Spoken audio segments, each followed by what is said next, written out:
អ្នកដែលរងចាំការប្រកួតនាគខ្មៅបន្ទាយមានជ័យឃីមឌីម៉ាគាត់នឹងវិលត្រឡប់មកសង្វៀនគុណខ្មែរថ្ងៃទី8នេះហើយបងប្អូនជាអ្នកគ្រប់គ្រងនៅលើវិស័យគុណខ្មែរអ្នកណាខ្លះដែល fan ឃីមឌីម៉ា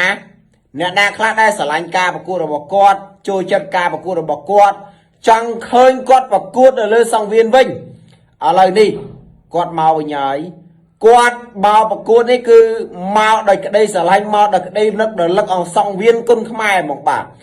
ខេមនេះម៉ាកម្លាំងនៅពេលបច្ចុប្បន្នខ្ញុំជឿថាគាត់មិនសូវមានដូចមុនទេបាទបច្ចេកទេសក៏អត់សូវមានដូចមុនដែរបាទកម្លាំងក៏មិនសូវមានអាវុធរបស់គាត់ចេញក៏ស្រាលដែរនេះពេលបច្ចុប្បន្ននេះ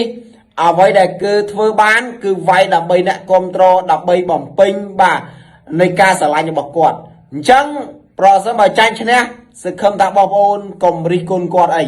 អញ្ចឹងចាំមើលការប្រកួតរបស់គាត់ថ្ងៃបើកឆាកនិយាយរំទៅរបស់គាត់ថ្ងៃទី1តើគាត់ធ្វើយ៉ាងណាដែរបាទបានល្អអត់